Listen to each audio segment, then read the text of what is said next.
हाय नमस्कार, मी Madhuri. Welcome back to my channel. तर इथे देवाची छान अशी देवपूजा करून घेतलेली होती.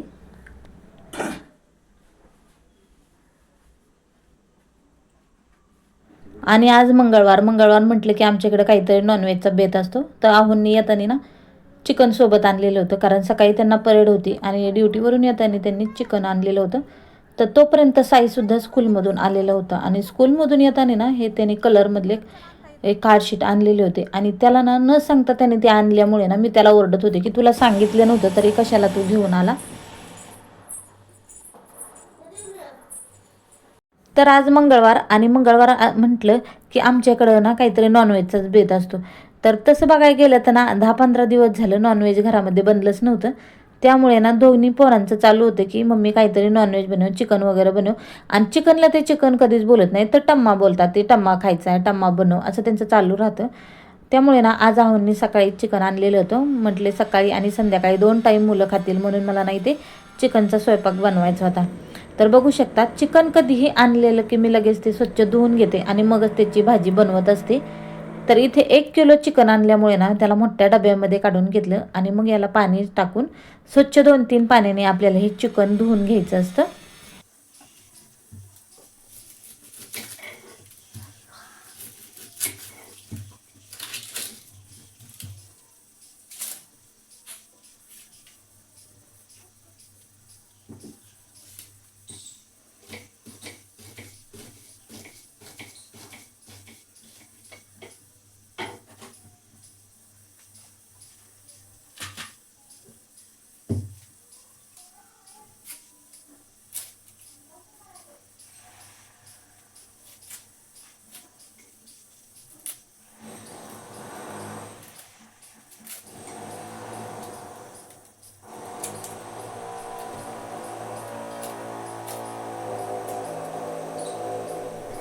तर बाहेर ना बिल्डिंगचं काम चालू आहे, त्यामुळे थोडासा आवाज तुम्हाला येत असेल.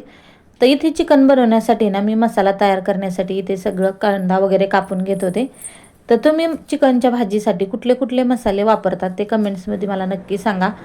तर बघा, सुरुवातीला तर इथे मी कांदा कट करून घेतलेला होता, कारण आपल्याला फोडणीला घालताना कांदा लागतो. पण आधी मसाला काढण्यासाठी ना मी मोठा मोठा असा कट करून घेतलेला होता. कांदा भरपूर तिखट होता, त्यामुळे ना डोळ्याला लगेच पाणी येत होतं. भरपूर असा तिखट कांदा होता तो आणि डोळ्यांची आग व्हायला लागलेली होती लगेच. तर याचे साल वगैरे काढून घेऊन ना नंतर मी त्याला कट करून घ्यायचं होतं. कांदा कट करून घेतला, अद्रक घेतलं, फुटाणे घेतलेले होते आणि आता खोबरं कट करून घ्यायचं होतं. तरी खोबऱ्याचा ना असाच एक खोबळा होता आणि आता तुम्ही काय म्हणता त्याला कमेंट्समध्ये मला नक्की सांगा.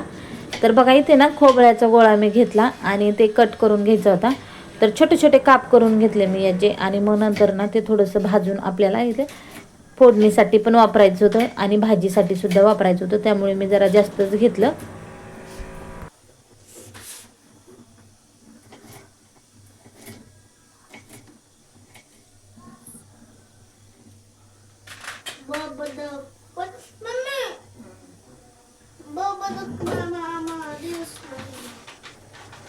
बरोबर दिलं ना.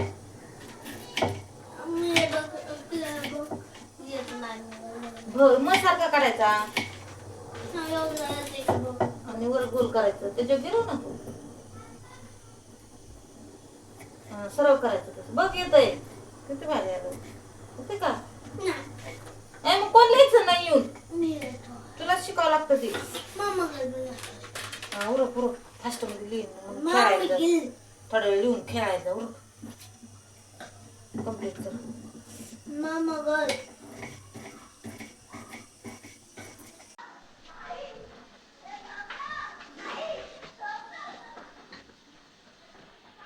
लिहि अजून राहील नाही आता. तर साईचं खेळायचं चालू होतं, पण म्हटलं जरा वेळ अभ्यास कर, म्हणजे दुपारी थोडासा वेळ भेटतो, जे की आपल्याला झोपायला वेळ भेटतो. आणि सकाळी मुलं शाळेमध्ये लवकर जातात, त्यामुळे दुपारी आल्यानंतर ना त्यांना कंटाळ येतो. जेवण वगैरे केलं की लगेच झोप येते. आणि साईचं तर तसंच असतं, दुपारी थोडंसं जेवला की लगेच मम्मी मला झोप आली, असं त्याचं चालू होतं. त्यामुळे त्याला अभ्यासाला मी माझ्याजवळ घेतलेला होता. तर बघा इथं मसाल्यासाठी ना मी एवढं सगळं साहित्य काढलेलं होतं. टोमॅटो, अद्रक, लसूण, खोबरे, फुटाणे, कोथिंबीर आणि कांदा असं सगळं मी इथे काढून घेतलेलं होतं. तर हे सगळं आपल्याला काय करायचं, एक एक करून ना सगळं व्यवस्थित असं भाजून घ्यायचं असतं. त्यामुळे ना इथं मी पॅनमध्ये थोडंसं तेल टाकलं आणि मग आपल्याला त्यामध्ये ना कांदा व्यवस्थित असं लाल भाजून घ्यायचा आहे. कारण गॅसवरती ना जास्त काही व्यवस्थित असा कांदा भाजला जात नाही. गावाकडे आपण जे चुलीवरती भाजतो ना कांदा किंवा सगळे असं वाटण वगैरे करतो, छान असं भाजी बनतो, तर ती चुलीवरच्या स्वयंपाकाची चव खरंच खूप वेगळी असते. आता आपल्याला सगळ्याच गोष्टींचा अनुभव घेता येत नाही, पण ज्यांच्या गावाकडे चूल आहे तर त्यांना या गोष्टी माहिती असतील. तर बघा इथे मी फोडणी घालण्यासाठी ना पातेल्यामध्ये थोडंसं तेल घेतलं आणि कांदा कट करून टाकला. त्यामध्ये ना अद्रक, लसूण, खोबरं हे सगळं मिक्स करून त्याची पण फोडणी घातली. आता चिकनला मी ना जेव्हा आळणी पाणी आपण बनवत असतो ना तेव्हा डायरेक्टली चिकन, हळद, मीठ असं न घालता अद्रक, लसूण, खोबरं आणि कांदा थोडासा कट करून घालत असते. तर त्यानंतर थोडीशी ना कोथिंबीरसुद्धा घालायची आहे. पण आता हे झाकून ठेवलं कारण याला ना छान असं अंगचं पाणी म्हणजे जे आपण म्हणतो ना मिठाचं पाणी, तर ते स्वतःच्या पाण्यामध्ये जर चिकन शिजलं गेलं ना तर त्याची चव आणखी चांगली लागते. त्यामुळे त्यामध्ये ना लगेच काय पाणी ओतायचं नाही आपल्याला. थोडंसं त्याला पाणी सुटू द्यायचं आणि मग ते व्यवस्थित असं छान पाणी वगैरे सुटलं ना तर मग ते सगळं एकजीव झालं जातं आणि व्यवस्थित असं ती मुरल्या जातं. तर तुम्ही बघू शकतात एका साईडला मी ना चिकन शिजवायला टाकलेलं होतं, तर दुसऱ्या साईडला मी कांदा परतायला टाकलेला होता. तर कांदा तर माझा परतून झालेला होता.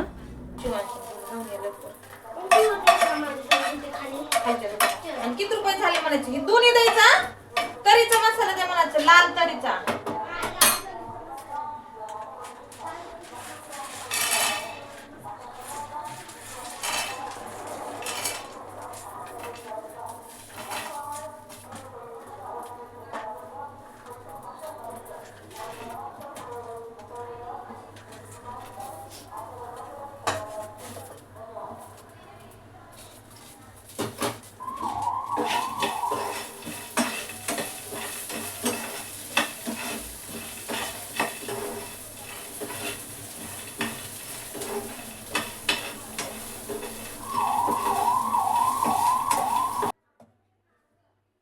तर बघा इथे सकाळी साईने जे कार्डशीट आणलेले होते ना ते काय त्याला लागत नव्हते, पण तरीही त्याने ना खाली एक दुकान आहे त्या दुकानामध्ये जाऊन घेऊन आलेला होता की मम्मी मला प्रोजेक्ट बनवायच्या वेळेस ना उपयोगी पडेल.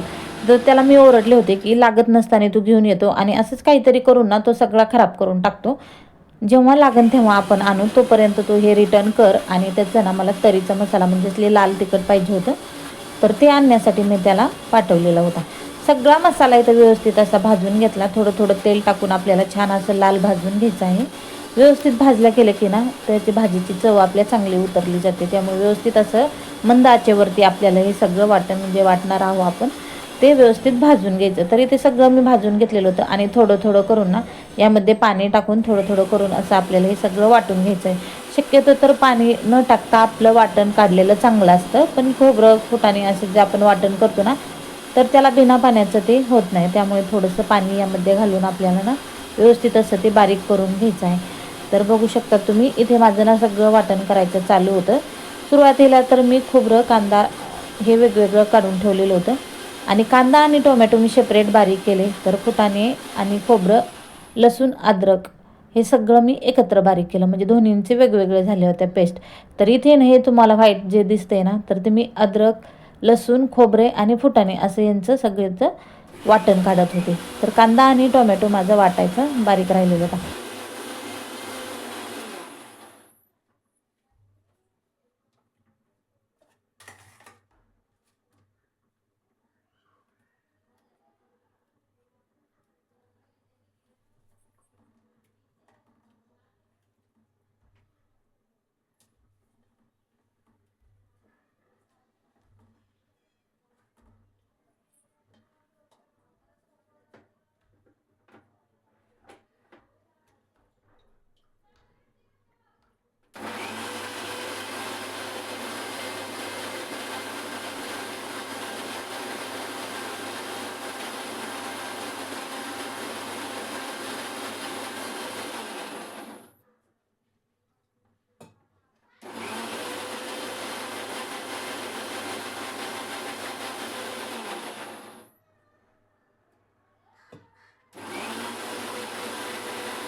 तर बघा इथे सगळं वेगवेगळं असं बारीक करून घेतलं. किचन वाटासुद्धा थोडासा साफ करून घेतला, कारण सगळाच जर पसारा किचन वाट्यावर असल्या ना काही कामं सुधरत नाहीत, असं मला तर होतं. आता तुम्हाला कसं होतं ते कमेंटमध्ये नक्की सांगा.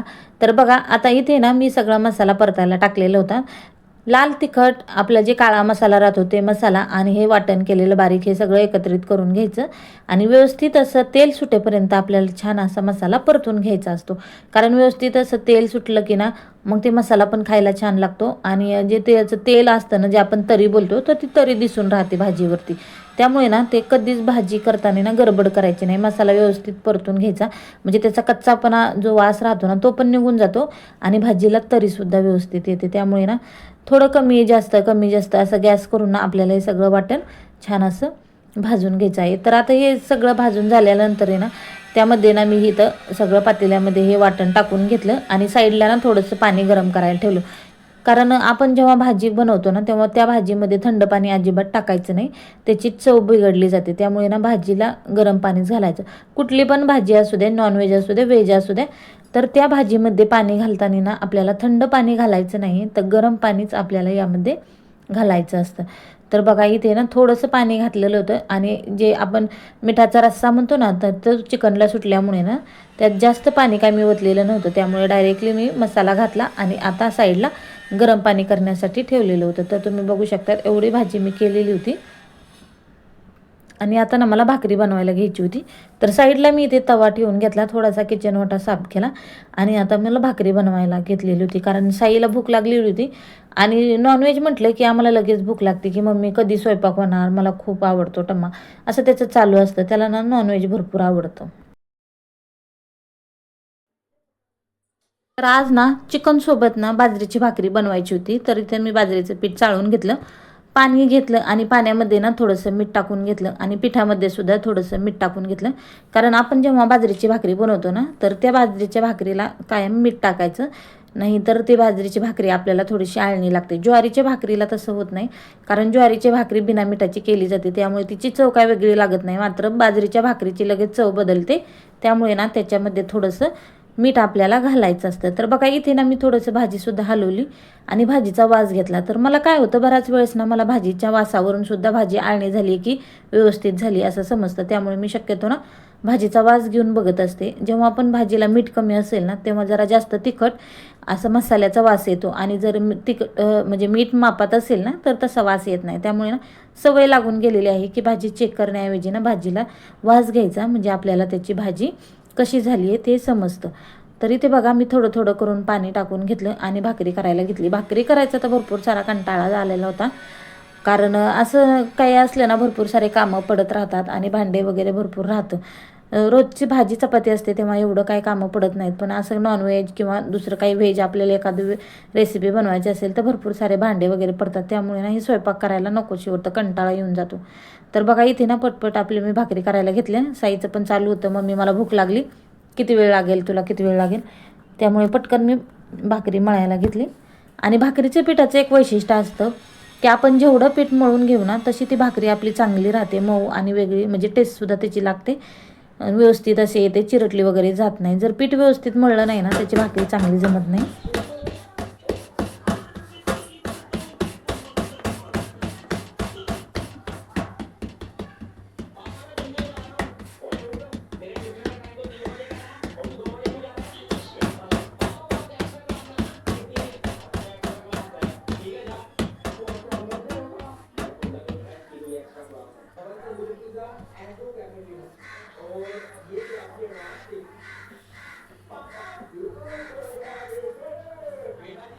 उशीर झाला होता ना त्यामुळे मी आज पटकन दोघांसाठी 2 भाकरी करून घेतल्या आणि म्हटलं आपल्याला नंतर करता येईल. मुलांचं चालू होतं की भूक लागली भूक लागली, पटकन आवर मम्मी.